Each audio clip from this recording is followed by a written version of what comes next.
ಎಲ್ಲರಿಗೂ ನಮಸ್ಕಾರ ಸ್ನೇಹಿತರೆ. ಒಬ್ಬ ವ್ಯಕ್ತಿಯು ಶ್ರೀಮಂತನಾಗಲು ಕೆಲವೊಂದು ಮುನ್ಸೂಚನೆಗಳು ಕಾಣಿಸುತ್ತವೆ. ಇಂತಹ ಲಕ್ಷಣಗಳು ಕಂಡುಬಂದರೆ ನೀವು ಶ್ರೀಮಂತರಾಗುವುದು ಗ್ಯಾರಂಟಿ.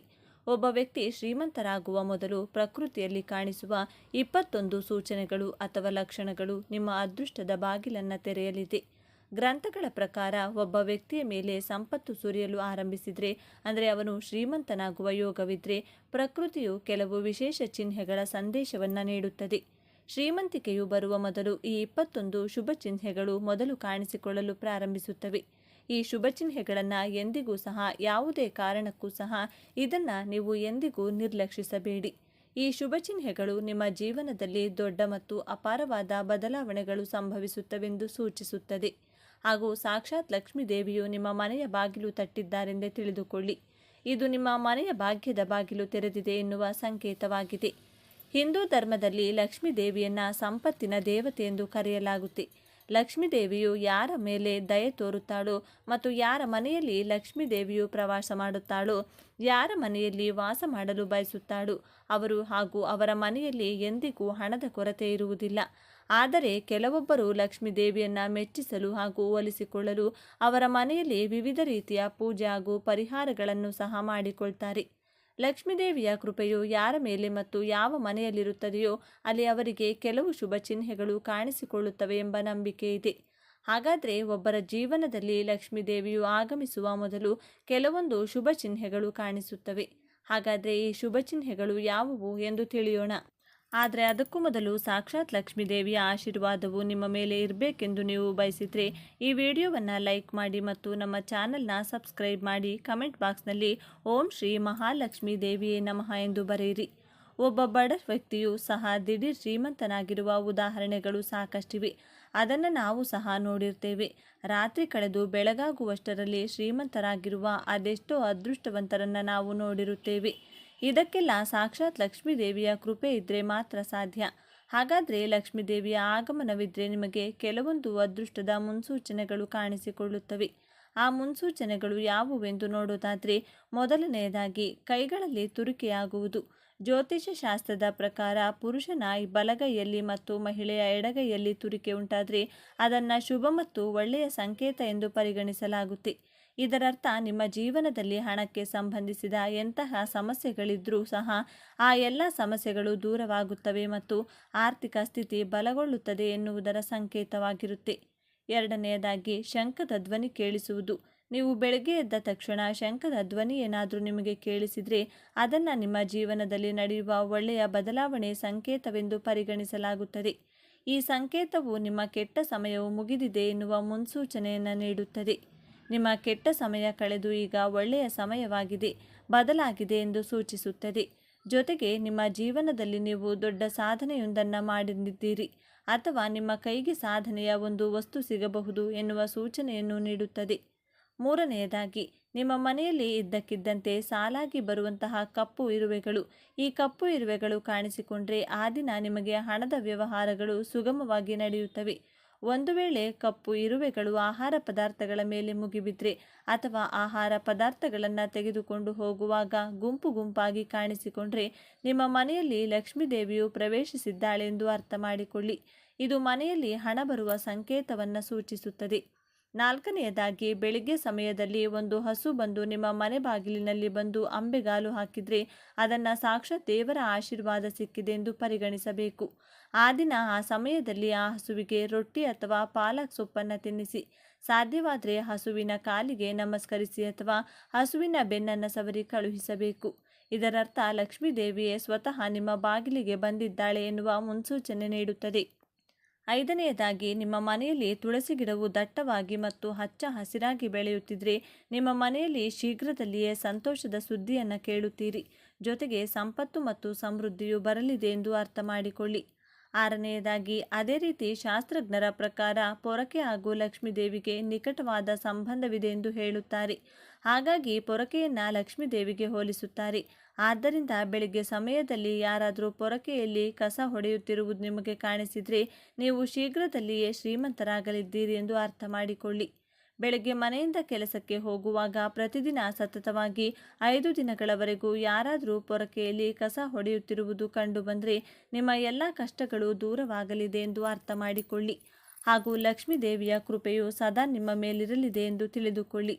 7ನೇದಾಗಿ, ನೀವು ಮನೆಯಿಂದ ಹೊರಗೆ ಹೋಗುವಾಗ ರಸ್ತೆಯಲ್ಲಿ ಹಣ ಬಿದ್ದಿರುವುದು ಕಂಡುಬಂದರೆ ಅಥವಾ ಹಣ ಸಿಕ್ಕಿದ್ರೆ ಅದು ನಿಮಗೆ ಹಣದ ಆಗಮನದ ಸಂಕೇತವಾಗಿದೆ. ಶೀಘ್ರದಲ್ಲಿ ನಿಮ್ಮ ಬಳಿ ಹಣ ಬಂದು ಸೇರುತ್ತದೆ. ಬಟ್ಟೆಗಳನ್ನು ಧರಿಸುವಾಗ ಅಥವಾ ಬಟ್ಟೆಯನ್ನು ತೆಗೆಯುವಾಗ ಜೇಬಿನಿಂದ ಹಣ ಬಿದ್ದರೆ ಅದು ಹಣದ ಪ್ರಾಪ್ತಿಯ ಸಂಕೇತವಾಗಿದೆ ಎನ್ನುವಂತಹ ಮುನ್ಸೂಚನೆ ನೀಡುತ್ತದೆ. 8ನೇದಾಗಿ, ನಿಮ್ಮ ಮನೆಯ ಮುಖ್ಯ ದ್ವಾರದ ಎದುರಿಗೆ ಬಿಳಿ ಎಕ್ಕದ ಗಿಡ ಬೆಳೆದರೆ ಅಥವಾ ಬೆಳೆದಿದ್ರೆ ಅದು ನೀವು ಶ್ರೀಮಂತರಾಗುವಿರಿ ಎನ್ನುವ ಸೂಚನೆಯನ್ನು ಸೂಚಿಸುತ್ತದೆ. ಇದು ನಿಮಗೆ ಶುಭ ಸಂಕೇತವಾಗಿದೆ. ಇದರ ಅರ್ಥ ನಿಮ್ಮ ಮನೆಗೆ ಶೀಘ್ರದಲ್ಲೇ ಹಣದ ಆಗಮನವಾಗಲಿದೆ. ನಿಮಗೆ ಹಾಗೂ ನಿಮ್ಮ ಮನೆಗೆ ಎಂದೆಂದಿಗೂ ಕೂಡ ಹಣದ ಸಮಸ್ಯೆ ಇರುವುದಿಲ್ಲ. 9ನೇದಾಗಿ, ಮನೆಯಲ್ಲಿ ಬೆಕ್ಕಿದ್ರೆ ಅದು ಮರಿಗಳಿಗೆ ಜನ್ಮ ನೀಡುವುದು ಸಹ ಶುಭ ಸಂಕೇತವಾಗಿದೆ. ನಿಮ್ಮ ಮನೆಯಲ್ಲಿ ಬೆಕ್ಕು ಅದರ ಮರಿಗಳಿಗೆ ಜನ್ಮ ನೀಡಿದರೆ ಅದು ಶುಭ ಸಂಕೇತವಾಗಿರುತ್ತದೆ. ಹಾಗೆಯೇ ಚಾವಣಿಯ ಮೇಲೆ ಬೆಲೆಬಾಳುವ ವಸ್ತುಗಳು ಬಿದ್ದರೆ ಸಹ ಒಳ್ಳೆಯದೆಂದು ಪರಿಗಣಿಸಲಾಗುತ್ತೆ. ಶಾಸ್ತ್ರಗಳ ಪ್ರಕಾರ ಯಾವುದಾದರೂ ಪಕ್ಷಿಯು ನಿಮ್ಮ ಚಾವಣಿಯ ಮೇಲೆ ಬೆಲೆಬಾಳುವ ವಸ್ತುವನ್ನು ತಂದು ಬೀಳಿಸಿದರೆ ಕೂಡ ಅದು ಕೂಡ ಶ್ರೀಮಂತರಾಗುವ ಸಂಕೇತವಾಗಿರುತ್ತದೆ. 10ನೇದಾಗಿ, ಮನೆಯಲ್ಲಿದ್ದಕ್ಕಿದ್ದಂತೆ 3 ಹಲ್ಲಿಗಳು ಒಂದೇ ಸ್ಥಳದಲ್ಲಿ ಕಂಡುಬಂದರೆ ಅದು ತುಂಬ ಶುಭವೆಂದು ಪರಿಗಣಿಸಲಾಗುತ್ತದೆ. ಇದು ಮಹಾಲಕ್ಷ್ಮಿಯ ಆಗಮನದ ಸಂಕೇತವಾಗಿದೆ. ಹಲ್ಲಿಗಳು ಒಂದನ್ನೊಂದು ಬೆನ್ನಟ್ಟುತ್ತಿರುವುದು ಕಂಡುಬಂದರೆ ಅದು ಮನೆಯ ಪ್ರಗತಿಯ ಸಂಕೇತವಾಗಿದೆ ಎಂದು ಹೇಳಲಾಗುತ್ತೆ. ದೀಪಾವಳಿ ಹಬ್ಬದ ದಿನ ತುಳಸಿ ಗಿಡದಲ್ಲಿ ಹಲ್ಲಿಯು ಕಂಡುಬಂದರೆ ಅದು ಅತ್ಯಂತ ಶುಭವೆಂದು ಪರಿಗಣಿಸಲಾಗುತ್ತೆ. ಇದು ಸಂಪತ್ತು ಮತ್ತು ಹಣ ಸಿಗುವ ಸಂಕೇತವಾಗಿದೆ ಎನ್ನುವ ಸೂಚನೆಯನ್ನು ನೀಡುತ್ತದೆ. 11ನೇದಾಗಿ, ಬೆಳಿಗ್ಗೆ ಸಮಯದಲ್ಲಿ ಕಬ್ಬು ಕಾಣಿಸುವುದು ಕೂಡ ತುಂಬ ಶುಭವೆಂದು ಪರಿಗಣಿಸಲಾಗುತ್ತೆ. ಬೆಳಗ್ಗೆ ಇದ್ದಕ್ಕಿದ್ದಂತೆ ನಿಮ್ಮ ಸುತ್ತಮುತ್ತ ಕಬ್ಬು ಕಂಡುಬಂದರೆ ನಿಮ್ಮ ಕಷ್ಟದ ದಿನಗಳು ಬದಲಾಗಲಿವೆ, ಒಳ್ಳೆಯ ದಿನಗಳು ಬರಲಿವೆ ಎನ್ನುವ ಸ್ಪಷ್ಟ ಸಂಕೇತವಾಗಿದೆ. 12ನೇದಾಗಿ, ಲಕ್ಷ್ಮೀ ದೇವಿಯ ವಾಹನವಾದ ಗೂಬೆಯು ನಿಮ್ಮ ಮನೆಯ ಹೊರಗೆ ಬಹಳ ದಿನಗಳಿಂದ ಕಂಡುಬರುತ್ತಿದ್ದರೆ ನಿಮ್ಮ ಮನೆಗೆ ಸಾಕ್ಷಾತ್ ಮಹಾಲಕ್ಷ್ಮಿಯೇ ಆಗಮಿಸಿದ್ದಾಳೆ ಎಂದು ಅರ್ಥ ಮಾಡಿಕೊಳ್ಳಿ. ಅಂತಹ ಮನೆಗೆ ಸಾಕ್ಷಾತ್ ಲಕ್ಷ್ಮೀ ದೇವಿಯು ಖಂಡಿತವಾಗಿಯೂ ಕೂಡ ಹೋಗುತ್ತಾಳೆ ಮತ್ತು ನಿಮಗೆ ಶೀಘ್ರದಲ್ಲೇ ಅಪಾರ ಸಂಪತ್ತು ಸಿಗುತ್ತದೆ ಎನ್ನುವ ಮುನ್ಸೂಚನೆ ನೀಡುತ್ತದೆ. 13ನೇದಾಗಿ, ನಿಮ್ಮ ಕನಸಿನಲ್ಲಿ ಹಳದಿ ಅಥವಾ ಕೆಂಪು ಹೂಗಳು ಕಂಡುಬಂದರೆ ನಿಮಗೆ ಅಪಾರ ಸಂಪತ್ತು ಸಿಗುವ ಸಂಕೇತವೆಂದು ಪರಿಗಣಿಸಲಾಗುತ್ತೆ. ಕನಸಿನಲ್ಲಿ ದೇವಸ್ಥಾನ ಕಾಣಿಸುವುದು ಸಹ ಅತ್ಯಂತ ಶುಭವೆಂದು ಪರಿಗಣಿಸಲಾಗುತ್ತೆ. ಇದು ಅಪಾರ ಸಂಪತ್ತು ಸಿಗುವ ಸಂಕೇತ ಮತ್ತು ಆಧ್ಯಾತ್ಮಿಕ ಪ್ರಗತಿಯ ಸಂಕೇತವಾಗಿದೆ. ಕನಸಿನಲ್ಲಿ ಕೆಂಪು ಸೀರೆಯನ್ನು ಧರಿಸಿರುವ ಮಹಿಳೆಯು ಕಂಡ್ರೆ ಸಾಕ್ಷಾತ್ ಲಕ್ಷ್ಮೀ ದೇವಿಯ ಸಂಕೇತವೆಂದು ಪರಿಗಣಿಸಲಾಗುತ್ತೆ. ಕನಸಿನಲ್ಲಿ ಎತ್ತರಕ್ಕೇರುವುದು, ಆಕಾಶದಲ್ಲಿ ಹಾರಾಡುವ ರೀತಿ ಕಂಡುಬಂದರೆ ಪ್ರಗತಿ ಮತ್ತು ಯಶಸ್ಸಿನ ಸಂಕೇತವೆಂದು ಪರಿಗಣಿಸಲಾಗುತ್ತೆ. 14ನೇದಾಗಿ, ನೀವು ಯಾವುದಾದರೂ ಕೆಲಸಕ್ಕೆ ಹೊರಗೆ ಹೋಗುತ್ತಿದ್ರೆ ಆ ದಾರಿಯಲ್ಲಿ ನಾಯಿಯೊಂದು ತನ್ನ ಬಾಯಿಯಲ್ಲಿ ತಿನ್ನಬಹುದಾದ ವಸ್ತುವನ್ನು ಅಥವಾ ರೊಟ್ಟಿಯನ್ನು ತರುತ್ತಿರುವುದು ನಿಮಗೆ ಕಂಡು ಬಂದರೆ ಆ ದಿನ ನಿಮಗೆ ಎಲ್ಲಿಂದಲಾದರೂ ಹಣದ ಲಾಭವಾಗಲಿದೆ ಎಂದು ಸೂಚಿಸುತ್ತದೆ. 15ನೇದಾಗಿ, ಲಕ್ಷ್ಮೀ ದೇವಿಯ ಕೃಪೆಯು ನಿಮ್ಮ ಮೇಲಿದ್ದಾಗ ಬ್ರಹ್ಮ ಮುಹೂರ್ತದಲ್ಲಿ ನಿಮ್ಮ ನಿದ್ರೆ ತೆರೆಯಲು ಪ್ರಾರಂಭಿಸುತ್ತದೆ. ಬ್ರಹ್ಮ ಮುಹೂರ್ತದಲ್ಲಿ ನಿದ್ರೆಯಿಂದ ಏಳಬೇಕೆಂದರೆ ಆಗ ಲಕ್ಷ್ಮೀ ದೇವಿಯ ಕೃಪೆ ಇದ್ದರೆ ಮಾತ್ರ ಇದು ಸಾಧ್ಯವಾಗುತ್ತೆ. ಈ ರೀತಿ ಆದಲ್ಲಿ ನಿಮ್ಮ ದಿನಚರ್ಯ ಸುಧಾರಿಸಲು ಪ್ರಾರಂಭಿಸುತ್ತದೆ ಮತ್ತು ಕ್ರಮೇಣವಾಗಿ ಎಲ್ಲ ತೊಂದರೆಗಳು ಹಾಗೂ ಹಣದ ಸಮಸ್ಯೆಗಳು ದಿನದಿಂದ ದಿನಕ್ಕೆ ಕ್ರಮೇಣವಾಗಿ ದೂರವಾಗಲು ಪ್ರಾರಂಭಿಸುತ್ತವೆ. ನಿಮ್ಮ ನಿದ್ರೆಯು ಬೆಳಗಿನ ಜಾವ ಸಮಯ 3 ಗಂಟೆಯಿಂದ 5 ಗಂಟೆಯ ನಡುವೆ ತೆರೆದರೆ ನಿಮ್ಮ ಜೀವನದಲ್ಲಿರುವಂತಹ ದುಃಖದ ಮೋಡಗಳು ಕ್ರಮೇಣವಾಗಿ ದೂರವಾಗಲು ಪ್ರಾರಂಭಿಸುತ್ತದೆ ಮತ್ತು ನಿಮ್ಮ ಕುಟುಂಬದ ಮೇಲೆ ಮಹಾಲಕ್ಷ್ಮಿಯ ಕೃಪೆ ಹಾಗೂ ಆಶೀರ್ವಾದ ದಯಪಾಲಿಸಿದರೆ ಎಂದು ಶಾಸ್ತ್ರಗಳಲ್ಲಿ ಸಹ ಉಲ್ಲೇಖಿಸಲಾಗಿದೆ. 16ನೇದಾಗಿ, ನಿಮ್ಮ ಕನಸಿನಲ್ಲಿ ಗಿಳಿ ಕಂಡುಬಂದರೆ ಅದನ್ನು ಶುಭ ಸಂಕೇತವೆಂದು ಪರಿಗಣಿಸಬೇಕು. ಕನಸಿನಲ್ಲಿ ಗಿಳಿ ಕಾಣಿಸಿಕೊಳ್ಳುವುದು ಬಹಳ ಒಳ್ಳೆಯದೆಂದು ಪರಿಗಣಿಸಲಾಗುತ್ತೆ. ನಿಮ್ಮ ಆರ್ಥಿಕ ಸಮಸ್ಯೆಗಳು ಶೀಘ್ರದಲ್ಲೇ ಪರಿಹಾರವಾಗಲಿವೆ ಮತ್ತು ಲಕ್ಷ್ಮೀ ದೇವಿಯ ಕೃಪೆಯು ಸದಾ ನಿಮ್ಮ ಮೇಲೆ ಇರಲಿದೆ ಎಂದು ಅರ್ಥೈಸುತ್ತದೆ. ನಿಮಗೆ ಶೀಘ್ರದಲ್ಲಿ ಎಲ್ಲಿಂದಲಾದರೂ ಹಣ ಕೊಡಬೇಕಾದ ಯಾರಾದರೂ ವಾಪಸ್ ತಿರುಗುತ್ತಾರೆ. 17ನೇದಾಗಿ, ಯಾವುದೇ ದಿನ ನಿಮ್ಮ ಕನಸಿನಲ್ಲಿ ಪೊರಕೆ, ಆನೆ, ನವಿಲು, ಶಂಖ, ಬಾಳೆಹಣ್ಣು ಅಥವಾ ಹಲ್ಲಿ ಕಂಡುಬಂದರೆ ನಿಮ್ಮ ಶ್ರೀಮಂತರಾಗುವ ಕನಸು ಶೀಘ್ರದಲ್ಲೇ ನನಸಾಗಲಿದೆ ಎಂದು ಅರ್ಥ ಮಾಡಿಕೊಳ್ಳಿ ಹಾಗೂ ಲಕ್ಷ್ಮೀ ದೇವಿಯ ಕೃಪೆ ಸದಾ ನಿಮಗೆ ಇರಲಿದೆ ಎಂದು ಅರ್ಥ ಮಾಡಿಕೊಳ್ಳಿ. 18ನೇದಾಗಿ, ಬೆಳಿಗ್ಗೆ ನೀವು ಎದ್ದ ತಕ್ಷಣ ಶಂಖದ ಧ್ವನಿ ಕೇಳಿಸುವುದು ಕೂಡ ಶುಭ ಸಂಕೇತವೆಂದು ಪರಿಗಣಿಸಲಾಗಿದೆ. ಬೆಳಿಗ್ಗೆ ಎದ್ದ ನಂತರ ನಿಮಗೆ ಶಂಖದ ನಾದ ಕೇಳಿಸಿದರೆ ನಿಮಗೆ ಶುಭ ಸಮಯವು ಬರಲಿದೆ ಎಂದು ಅರ್ಥ ಮಾಡಿಕೊಳ್ಳಿ. ನೀವು ಮನೆಯಿಂದ ಹೊರಗೆ ಹೋಗುವಾಗ ನಾಯಿಯು ಬಾಯಿಯಲ್ಲಿ ರೊಟ್ಟಿ ಅಥವಾ ಯಾವುದಾದರೂ ಸಸ್ಯಾಹಾರಿ ವಸ್ತುವನ್ನು ತೆಗೆದುಕೊಂಡು ಹೋಗುತ್ತಿದ್ದರೆ ಅದು ನಿಮಗೆ ಹಣದ ಲಾಭವಾಗುವ ಸಂಕೇತವಾಗಿರಬಹುದು ಎನ್ನುವ ಸಂಕೇತ ನೀಡುತ್ತದೆ. 19ನೇದಾಗಿ, ನೀವು ಯಾವುದೇ ಶುಭ ಕಾರ್ಯಗಳಿಗೆ ಹೋಗುವಾಗ ಕಿನ್ನರರು ಅಂದರೆ ತೃತೀಯ ಲಿಂಗಿಗಳು ಅಂದರೆ ಮಂಗಳಮುಖಿಯರು ಕಾಣಿಸಿಕೊಳ್ಳುವುದು ಸಹ ಅತ್ಯಂತ ಶುಭವೆಂದು ಪರಿಗಣಿಸಲಾಗುತ್ತೆ. ಆದ್ದರಿಂದ ನಿಮಗೆ ಮಂಗಳಮುಖಿಯರು ಕಂಡುಬಂದರೆ ಸಾಧ್ಯವಾದರೆ ಅವರಿಗೆ ಸ್ವಲ್ಪ ಹಣವನ್ನು ನೀಡಿ. ಅವರಿಂದ ನೀವು ಸ್ವಲ್ಪ ಹಣವನ್ನು ವಾಪಸ್ ಪಡೆದರೆ ಬಹಳ ಒಳ್ಳೆಯದು.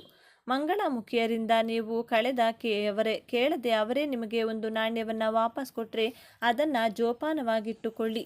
ಇದರಿಂದ ನೀವು ಗಳಿಸಿದ ಸಂಪತ್ತಿನಲ್ಲಿ ಲಾಭವಾಗುತ್ತದೆ, ಜೊತೆಗೆ ಹಣವು ವೃದ್ಧಿಯಾಗುತ್ತದೆ.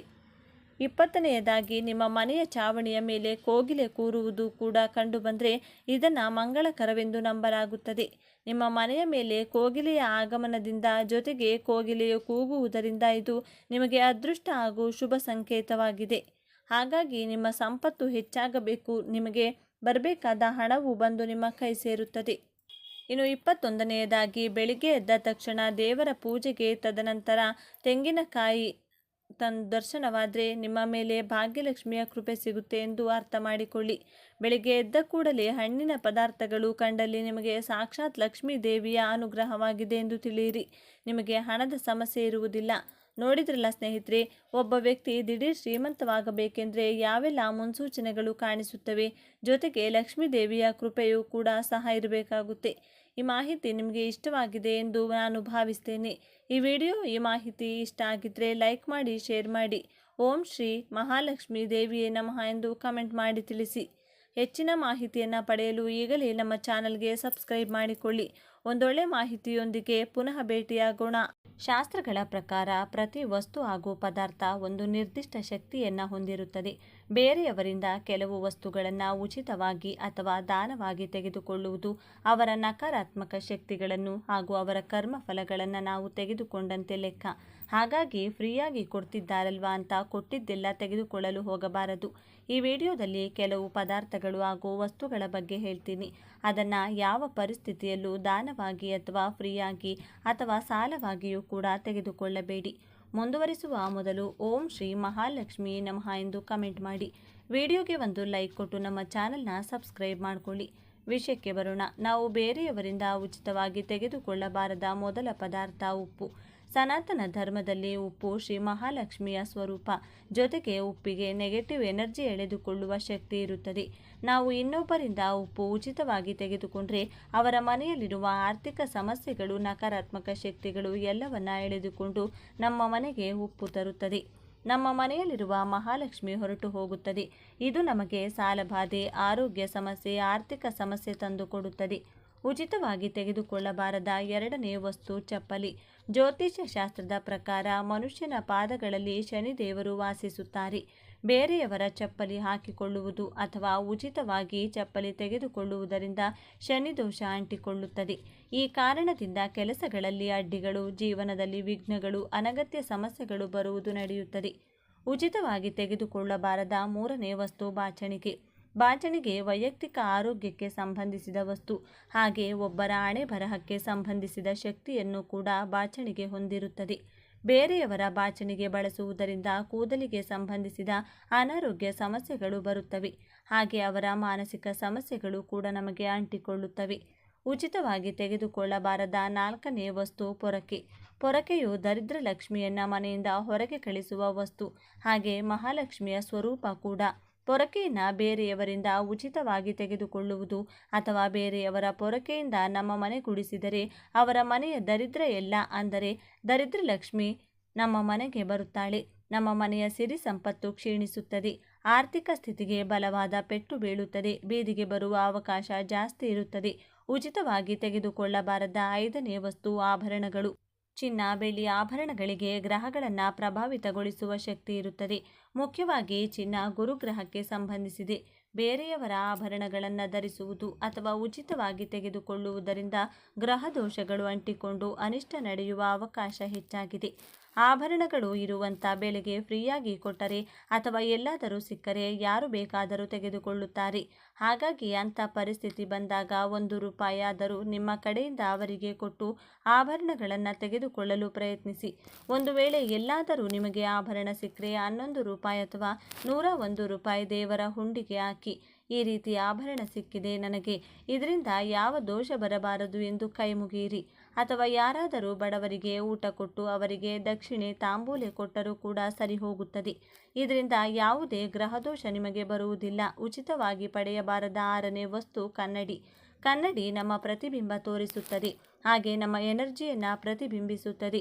ಬೇರೆಯವರು ಬಳಸಿದ ಕನ್ನಡಿ ಅಥವಾ ಉಚಿತವಾಗಿ ಪಡೆದ ಕನ್ನಡಿಯನ್ನು ಮನೆಯಲ್ಲಿಟ್ಟುಕೊಳ್ಳೋದ್ರಿಂದ ದುರದೃಷ್ಟ ಹಿಂಬಾಲಿಸುತ್ತದೆ ಎಂದು ಜ್ಯೋತಿಷ್ಯ ನಿಪುಣರು ಹೇಳುತ್ತಾರೆ. ಉಚಿತವಾಗಿ ಪಡೆಯಬಾರದ 7ನೇ ವಸ್ತು ಸೂಜಿ. ಸೂಜಿಗೆ ಚುಚ್ಚುವ ಸ್ವಭಾವ ಇದೆ. ಶಾಸ್ತ್ರಗಳ ಪ್ರಕಾರ ಸೂಜಿಯನ್ನು ಉಚಿತವಾಗಿ ತೆಗೆದುಕೊಂಡ್ರೆ ಸಂಬಂಧಗಳಲ್ಲಿ ಬಿರುಕು ಬಿಡುತ್ತದೆ. ಸ್ನೇಹಿತರ ಮಧ್ಯೆ ಅಥವಾ ಬಂಧುಗಳ ಮಧ್ಯೆ ಅನಗತ್ಯ ಗಲಾಟೆಗಳು, ಮನಸ್ತಾಪಗಳು ಬರಲು ಕಾರಣವಾಗುತ್ತದೆ. ಉಚಿತವಾಗಿ ಪಡೆಯಬಾರದ 8ನೇ ವಸ್ತು ಎಣ್ಣೆ. ಎಣ್ಣೆ ಎಂಬುದು ನವಗ್ರಹಗಳಿಗೆ ತುಂಬ ಪ್ರಿಯವಾದ ಪದಾರ್ಥ. ಮುಖ್ಯವಾಗಿ ಶನಿದೇವರಿಗೆ ಎಣ್ಣೆ ಎಂದರೆ ತುಂಬ ಪ್ರೀತಿ. ಉಚಿತವಾಗಿ ಎಣ್ಣೆಯನ್ನು ಬೇರೆಯವರಿಂದ ತೆಗೆದುಕೊಂಡ್ರೆ ನೀವು ಅವರ ಜೀವನದಲ್ಲಿನ ಕಷ್ಟಗಳು ಮತ್ತು ಶನಿ ಪ್ರಭಾವವನ್ನು ನಿಮ್ಮ ಜೀವನಕ್ಕೆ ತಂದುಕೊಂಡಂತಾಗುತ್ತದೆ. ಇದರಿಂದ ದೀರ್ಘಕಾಲದ ಋಣಗಳು ಮತ್ತು ಆರ್ಥಿಕ ಸಮಸ್ಯೆಗಳು ಬರುತ್ತದೆ. ಉಚಿತವಾಗಿ ಪಡೆಯಬಾರದ 9ನೇ ಪದಾರ್ಥ ಎಳ್ಳು. ಎಳ್ಳು ಪೂಜೆಗಳಲ್ಲಿ ಹಾಗೂ ಪಿತೃ ಕಾರ್ಯಗಳಲ್ಲಿ ಹೆಚ್ಚಾಗಿ ಬಳಸುತ್ತಾರೆ. ಇದು ಕೂಡ ಶನಿದೇವರಿಗೆ ಅತಿ ಪ್ರಿಯವಾದ ಪದಾರ್ಥ. ಎಳ್ಳನ್ನು ಉಚಿತವಾಗಿ ತೆಗೆದುಕೊಳ್ಳುವುದರಿಂದ ಶನಿದೋಷದ ತೀವ್ರತೆ ಹೆಚ್ಚಾಗುತ್ತದೆ. ಜ್ಯೋತಿಷ್ಯ ಶಾಸ್ತ್ರದ ಪ್ರಕಾರ ಇದು ತುಂಬ ಅಪಾಯ ಉಂಟು ಮಾಡುವ ಉಚಿತವಾಗಿ ಪಡೆಯಬಾರದ 10ನೇ ಪದಾರ್ಥ ಮೊಸರು. ಮೊಸರು ಶುಕ್ರಗ್ರಹದ ಸಂಕೇತ. ಶುಕ್ರಗ್ರಹ ಸುಖ ಮತ್ತು ಸಂಪತ್ತಿಗೆ ಸಂಕೇತ. ರಾತ್ರಿ ಹೊತ್ತು ಅಥವಾ ಬೇರೆಯವರ ಹತ್ತಿರದಿಂದ ಉಚಿತವಾಗಿ ಮೊಸರು ತೆಗೆದುಕೊಳ್ಳುವುದರಿಂದ ನಿಮ್ಮ ಜಾತಕದಲ್ಲಿ ಶುಕ್ರ ಪ್ರಭಾವ ಕಡಿಮೆಯಾಗಿ ಧನ ನಷ್ಟ ಮತ್ತು ಕುಟುಂಬದಲ್ಲಿ ಸುಖ ಶಾಂತಿ ಕಡಿಮೆಯಾಗುವ ಅವಕಾಶ ಇದೆ. ಉಚಿತವಾಗಿ ಪಡೆಯಬಾರದ 11ನೇ ವಸ್ತು ಪೆನ್ನು. ಪೆನ್ನು ಕೇವಲ ಬರೆಯುವ ವಸ್ತು ಮಾತ್ರ ಅಲ್ಲ, ಅದು ಬುಧಗ್ರಹ ಮತ್ತು ಜ್ಞಾನದ ಅಧಿದೇವತೆಯಾದ ಸರಸ್ವತಿಗೆ ಸಂಕೇತ. ನಮ್ಮ ಪುರಾಣಗಳ ಪ್ರಕಾರ ಒಬ್ಬ ವ್ಯಕ್ತಿಯ ಕರ್ಮಫಲ ಎಂದರೆ ಅವನ ಹಣೆ ಬರಹ ಒಂದು ಪೆನ್ನಿನ ಮೇಲೆ ಅವಲಂಬಿಸಿರುತ್ತದೆ. ಇತರರಿಂದ ಪೆನ್ನು ತೆಗೆದುಕೊಂಡು ಹಿಂತಿರುಗಿಸಿ ಕೊಡದಿರುವುದು ಅಥವಾ ಉಚಿತವಾಗಿ ಪೆನ್ನನ್ನು ತೆಗೆದುಕೊಳ್ಳುವುದರಿಂದ ಅವರ ಜೀವನದಲ್ಲಿರುವ ನಕಾರಾತ್ಮಕ ಆಲೋಚನೆಗಳು ಅಥವಾ ವೈಫಲ್ಯಗಳು ಅಥವಾ ಅಪಾಯಗಳು ನಿಮ್ಮ ಮೇಲೆ ಪ್ರಭಾವ ತೋರಿಸುತ್ತವೆ. ಇದರಿಂದ ವೃತ್ತಿಯಲ್ಲಿ ಅಡ್ಡಿಗಳು, ಜ್ಞಾಪಕ ಶಕ್ತಿ ಕಡಿಮೆಯಾಗುವುದು ಮತ್ತು ಆರ್ಥಿಕ ನಷ್ಟಗಳು ಅನುಭವಿಸುತ್ತವೆ. ಉಚಿತವಾಗಿ ಪಡೆಯಬಾರದ 12ನೇ ವಸ್ತು ಕರ್ಚೀಫ್. ಕರ್ಚೀಫ್ ಒಬ್ಬನ ಕಣ್ಣೀರಿನ ಬೆವರು ಅಥವಾ ಗಲೀಜು ಒರೆಸಲು ಬಳಸುತ್ತಾರೆ. ಅಂದರೆ ಅದು ಒಬ್ಬರ ದುಃಖವನ್ನು ಅಥವಾ ನೆಗೆಟಿವ್ ಎನರ್ಜಿಯನ್ನು ಗ್ರಹಿಸುತ್ತದೆ. ಶಾಸ್ತ್ರಗಳ ಪ್ರಕಾರ ಬೇರೆಯವರ ಖರ್ಚೆ ತೆಗೆದುಕೊಳ್ಳುವುದರಿಂದ ಅವರ ಕಷ್ಟಗಳು ಮತ್ತು ಅನುಮೋದನೆ ನಮಗೆ ಬರುತ್ತದೆ. ಇದು ಸ್ನೇಹಿತರ ಮಧ್ಯೆ ಅಥವಾ ದಂಪತಿಗಳ ಮಧ್ಯೆ ಅಥವಾ ಪ್ರೇಮಿಗಳ ಮಧ್ಯೆ ಅನಗತ್ಯ ಗಲಾಟೆಗಳನ್ನು ತರುತ್ತದೆ. ಹಾಗಾಗಿ ಇದನ್ನು ಯಾವಾಗಲೂ ಉಚಿತವಾಗಿ ಅಥವಾ ಬೇರೆಯವರು ಬಳಸಿರುವುದು ನೀವು ಬಳಸಬೇಡಿ. ಉಚಿತವಾಗಿ ತೆಗೆದುಕೊಳ್ಳಬಾರದ 13ನೇ ವಸ್ತು ಕತ್ತರಿ. ಕತ್ತರಿ ವಸ್ತುವನ್ನು ಕತ್ತರಿಸಲು ಅಂದರೆ ಎರಡು ಮಾಡಲು ಬಳಸುವ ಆಯುಧ. ವಾಸ್ತುಶಾಸ್ತ್ರದ ಪ್ರಕಾರ ಕತ್ತರಿಯನ್ನು ಯಾರ ಹತ್ತಿರದಿಂದಾದರೂ ಉಚಿತವಾಗಿ ತೆಗೆದುಕೊಂಡ್ರು ಅಥವಾ ಬಹುಮತಿಯಾಗಿ ಪಡೆದರೂ ಆ ವ್ಯಕ್ತಿಯ ಜೊತೆ ನಿಮಗಿರುವ ಸಂಬಂಧ ಕಟ್ಟಾಗುತ್ತದೆ. ಇದು ಕುಟುಂಬ ಸದಸ್ಯರ ಮಧ್ಯೆ ಅಥವಾ ಪಾರ್ಟ್ನರ್ಸ್ ಮಧ್ಯೆ ತೀವ್ರವಾದ ವಿಭೇದಗಳು ಸೃಷ್ಟಿಸಿ ಕೋರ್ಟ್ ಮೆಟ್ಟಿಲು ಕೂಡ ಹತ್ತಿಸುವ ಸಾಧ್ಯತೆ ಇದೆ. ಉಚಿತವಾಗಿ ಪಡೆಯಬಾರದ 14ನೇ ವಸ್ತು ಹಳೆ ಬಟ್ಟೆಗಳು. ಮನುಷ್ಯ ಧರಿಸುವ ಬಟ್ಟೆಗಳು ಅವನ ಶರೀರದಲ್ಲಿನ ಶಕ್ತಿಯನ್ನು ಹೊಂದಿರುತ್ತದೆ. ಮುಖ್ಯವಾಗಿ ಒಬ್ಬರು ಬಳಸಿದ ಹಳೆ ಬಳೆಗಳನ್ನು ಉಚಿತವಾಗಿ ತೆಗೆದುಕೊಂಡು ನೀವು ಹಾಕಿಕೊಳ್ಳೋದ್ರಿಂದ ಅವರ ಅನಾರೋಗ್ಯ ಸಮಸ್ಯೆಗಳು ಮತ್ತು ದರಿದ್ರ ನಿಮಗೆ ಬರುವ ಅವಕಾಶ ಇದೆ. ಸನಾತನ ಧರ್ಮದ ಪ್ರಕಾರ ಹಳೆ ಬಟ್ಟೆಗಳನ್ನು ದಾನ ಮಾಡುವುದು ತುಂಬ ಪುಣ್ಯ. ಆದರೆ ಅದನ್ನು ಉಚಿತವಾಗಿ ಪಡೆಯುವುದರಿಂದ ಗ್ರಹದೋಷಗಳು, ಮುಖ್ಯವಾಗಿ ಶನಿ ಮತ್ತು ರಾಹು ದೋಷಗಳು ಬರುವ ಸಾಧ್ಯತೆ ಇದೆ. ಉಚಿತವಾಗಿ ಪಡೆಯಬಾರದ 15ನೇ ವಸ್ತು ಗಡಿಯಾರ.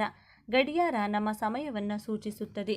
ಒಬ್ಬ ವ್ಯಕ್ತಿಯ ಜಾತಕದಲ್ಲಿ ನಡೆಯುತ್ತಿರುವ ಕಾಲವನ್ನು ಗಡಿಯಾರ ಪ್ರತಿಬಿಂಬಿಸುತ್ತದೆ. ಬೇರೆಯವರು ಬಳಸಿದ ಗಡಿಯಾರವನ್ನು ಸಾಲವಾಗಿ ತೆಗೆದುಕೊಳ್ಳುವುದು ಅಥವಾ ಉಚಿತವಾಗಿ ತೆಗೆದುಕೊಳ್ಳುವುದರಿಂದ ಅವರ ದುಷ್ಕಾಲ ಅಂದರೆ ಕೆಟ್ಟ ಕಾಲ ನಿಮಗೆ ಪ್ರಾರಂಭವಾಗುತ್ತದೆ. ನಿಮ್ಮ ಕೆಲಸಗಳಲ್ಲಿ ಆಲಸ್ಯ ನಡೆಯುವುದು, ಅಂದುಕೊಂಡ ಸಮಯಕ್ಕೆ ಕೆಲಸಗಳು ಪೂರ್ತಿಯಾಗದೇ ಇರುವುದು ಮುಂತಾದವು ನಡೆಯುತ್ತವೆ. ಉಚಿತವಾಗಿ ತೆಗೆದುಕೊಳ್ಳಬಾರದ 16ನೇ ಪದಾರ್ಥ ನಿಂಬೆಹಣ್ಣು. ನಿಂಬೆಹಣ್ಣು ಶಾಸ್ತ್ರಗಳಲ್ಲಿ ದೃಷ್ಟಿ ತೆಗೆಯುವ ಪದಾರ್ಥದಂತೆ ಬಳಸುತ್ತಾರೆ. ಅಂದರೆ ದೃಷ್ಟಿಯನ್ನು ತೆಗೆಯುವ ಶಕ್ತಿ ನಿಂಬೆಹಣ್ಣಿಗೆ ಇರುತ್ತದೆ. ಹಾಗೆ ತಂತ್ರ ಮಂತ್ರ ಪೂಜೆಗಳಲ್ಲೂ ಕೂಡ ನಿಂಬೆಹಣ್ಣನ್ನು ಹೆಚ್ಚಾಗಿ ಉಪಯೋಗಿಸುತ್ತಾರೆ. ಯಾರಾದರೂ ತಿಳಿಯದವರು ಅಥವಾ ಹೊರಗಿನವರು ನಿಂಬೆಹಣ್ಣನ್ನು ಕೊಟ್ಟರೆ ತೆಗೆದುಕೊಳ್ಳಬೇಡಿ. ಇದರಿಂದ ಬೇರೆಯವರ ಕಣ್ಣು ದೃಷ್ಟಿ ಅಥವಾ ಅವರು ತೊಲಗಿಸಿಕೊಳ್ಳಬೇಕು ಅಂದುಕೊಂಡಿರುವ ನಕಾರಾತ್ಮಕ ಶಕ್ತಿ ನಿಮ್ಮ ಮನೆಗೆ ಬರುವ ಅಪಾಯ ಇದೆ. ಉಚಿತವಾಗಿ ಪಡೆಯಬಾರದ 17ನೇ ಪದಾರ್ಥ ಬೆಲ್ಲ. ಬೆಲ್ಲ ಸೂರ್ಯಗ್ರಹಕ್ಕೆ ಸಂಬಂಧಿಸಿದ ಜ್ಯೋತಿಷ್ಯ ಶಾಸ್ತ್ರದ ಪ್ರಕಾರ ಸೂರ್ಯಗ್ರಹ ಮರ್ಯಾದೆ ಮತ್ತು ಆರೋಗ್ಯಕ್ಕೆ ಕಾರಕ. ಬೆಲ್ಲವನ್ನು ಉಚಿತವಾಗಿ ತೆಗೆದುಕೊಳ್ಳೋದ್ರಿಂದ ಸಮಾಜದಲ್ಲಿ ನಿಮ್ಮ ಗೌರವ ಕಡಿಮೆಯಾಗುವ ಸಾಧ್ಯತೆ ಇದೆ. ತಂದೆಯ ಜೊತೆಗೆ ಅಥವಾ ತಂದೆಯ ಸಮಾನರ ಜೊತೆಗೆ ಅಥವಾ ತಂದೆಯ ಸಮಾನರ ಜೊತೆಗೆ ಗಲಾಟೆ ಬರುವ ಸಾಧ್ಯತೆ ಇದೆ ಎಂದು ಧರ್ಮಶಾಸ್ತ್ರಗಳು ಹೇಳುತ್ತವೆ. ಉಚಿತವಾಗಿ ತೆಗೆದುಕೊಳ್ಳಬಾರದ 18ನೇ ವಸ್ತು ಪುಸ್ತಕಗಳು. ಪುಸ್ತಕ ಸಾಕ್ಷಾತ್ ಸರಸ್ವತಿಯ ಸ್ವರೂಪ. ತುಂಬ ಜನ ಬೇರೆಯವರ ಪುಸ್ತಕಗಳನ್ನು ಅಂದರೆ ಬಳಸಿದ ಪುಸ್ತಕಗಳನ್ನು ತೆಗೆದುಕೊಂಡು ವಾಪಸ್ ಕೊಡಲ್ಲ. ಈ ರೀತಿ ಮಾಡುವುದರಿಂದ ಜ್ಞಾನಕ್ಕೆ ದ್ರೋಹವಾಗುತ್ತದೆ. ಬುಧ ಗ್ರಹ ದೋಷದಿಂದ ವಿದ್ಯೆಯಲ್ಲಿ ವಿಘ್ನಗಳು, ಸರಿಯಾದ ನಿರ್ಧಾರ ತೆಗೆದುಕೊಳ್ಳಲು ಆಗದಿರುವುದು ನಡೆಯುತ್ತದೆ. ಜ್ಞಾನವನ್ನು ಹೆಚ್ಚಿಸಿಕೊಳ್ಳುವುದು ಒಳ್ಳೆಯ ವಿಷಯ. ಹಾಗೆ ನೀವು ಬಳಸಿದ ಪುಸ್ತಕಗಳನ್ನು ಬಡವರಿಗೆ ಕೊಟ್ಟರೆ ಅವರಿಗೂ ನಿದ್ದೆ ಬರುತ್ತದೆ. ಆದರೆ ನಿಮ್ಮ ಈ ಒಳ್ಳೆಯ ಕೆಲಸ ಬೇರೆಯವರಿಗೆ ಹಾನಿಯಾಗಬಾರದು. ಹಾಗಾಗಿ ಅವರ ಹತ್ತಿರ ₹1 ಪಡೆದುಕೊಂಡು ನಿಮ್ಮ ಪುಸ್ತಕಗಳನ್ನು ಅವರಿಗೆ ಕೊಡಿ. ನೀವು ಬೇರೆಯವರ ಪುಸ್ತಕ ತೆಗೆದುಕೊಳ್ಳುವಾಗ ಅವರಿಗೆ ₹1 ಅಥವಾ 1 ಲೋಟ ನೀರಾದರೂ ಕೊಡಿ. ಉಚಿತವಾಗಿ ಪಡೆಯಬಾರದು. 19ನೇ ವಸ್ತು ಮಣ್ಣು ಅಥವಾ ಇಟ್ಟಿಗೆ. ಮನೆ ಕಟ್ಟುವಾಗ ಅಥವಾ ಗಿಡಗಳಿಗಾಗಲಿ ನಾವು ಬೇರೆಯವರ ಭೂಮಿಯಿಂದ ಮಣ್ಣು ಅಥವಾ ಅವರ ಅನುಮತಿ ಪಡೆಯದೆ ಇಟ್ಟಿಗೆ ತೆಗೆದುಕೊಳ್ಳುವುದು ಭೂಮಿ ದೋಷ ಉಂಟು ಮಾಡುತ್ತದೆ. ಇದು ಕೋರ್ಟ್ ಕೇಸ್ಗಳು, ಸ್ಥಳ ವಿವಾದಗಳು ಮತ್ತು ಕುಟುಂಬದಲ್ಲಿ ರಕ್ತ ಸಂಬಂಧಿಕರ ಮಧ್ಯೆ ಗಲಾಟೆಗಳಿಗೆ ಕಾರಣವಾಗುತ್ತದೆ. ಉಚಿತವಾಗಿ ಪಡೆಯಬಾರದ 20ನೇ ವಸ್ತು ಛತ್ರಿ. ಛತ್ರಿ ನಿಮ್ಮನ್ನು ಬಿಸಿಲು ಹಾಗೂ ಮಳೆಯಿಂದ ಕಾಪಾಡುತ್ತದೆ. ಇದು ಛಾಯಾಗ್ರಹವಾದ ಶನಿದೇವನ ಸಂಕೇತ. ಬೇರೆಯವರ ಹತ್ತಿರದಿಂದ ಛತ್ರಿಯನ್ನು ಉಚಿತವಾಗಿ ತೆಗೆದುಕೊಳ್ಳೋದ್ರಿಂದ ನಿಮ್ಮ ರಕ್ಷಣಾ ಕವಚ ಬಲಹೀನವಾಗುತ್ತದೆ. ಅನಾರೋಗ್ಯ ಸಮಸ್ಯೆಗಳು ಬರುತ್ತವೆ.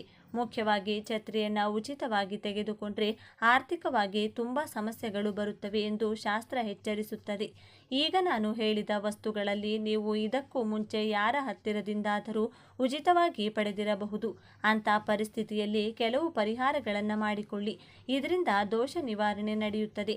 ಒಂದು ವೇಳೆ ಅನಗತ್ಯ ಕಾರಣಗಳಿಂದ ಇವುಗಳನ್ನು ತೆಗೆದುಕೊಳ್ಳಬೇಕಾಗಿ ಬಂದರೆ ಅದಕ್ಕೆ ಬದಲಾಗಿ ನೀವು ಅವರಿಗೆ ಯಾವುದಾದರೂ ಚಿಕ್ಕ ವಸ್ತು ಅಥವಾ ₹1 ದಕ್ಷಿಣೆ ಕೊಡುವುದರಿಂದ ಆ ದೋಷ ನಿಮಗೆ ಅಂಟುವುದಿಲ್ಲ.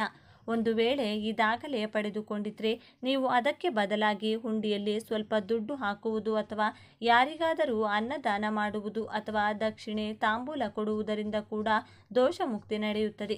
ಹಾಗೆ ನೀವು ದಾನ ಪಡೆದ ವಸ್ತುವನ್ನು ಬೇರೆಯವರಿಗೆ ದಾನ ಮಾಡುವುದರಿಂದ ಕೂಡ ದೋಷ ಮುಕ್ತಿ ನಡೆಯುತ್ತದೆ. ಅಂಥ ಸಂದರ್ಭದಲ್ಲಿ ನೀವು ಉಚಿತವಾಗಿ ಕೊಡದೆ ಅವರಿಂದ ಸ್ವಲ್ಪ ದುಡ್ಡು ಪಡೆದುಕೊಂಡ್ರೆ ಅವರಿಗೆ ದೋಷ ಇರುವುದಿಲ್ಲ, ನಿಮಗೂ ಕೂಡ ದೋಷ ಇರುವುದಿಲ್ಲ. ಈ ವಿಡಿಯೋ ಇಷ್ಟ ಆದರೆ ಲೈಕ್ ಮಾಡಿ, ಶೇರ್ ಮಾಡಿ ಮತ್ತು ಇಷ್ಟ ಆದರೆ ಚಾನಲ್ನ ಸಬ್ಸ್ಕ್ರೈಬ್ ಮಾಡಿಕೊಂಡು ಬೆಲ್ ಐಕಾನನ್ನು ಕ್ಲಿಕ್ ಮಾಡಿ. ಧನ್ಯವಾದಗಳು.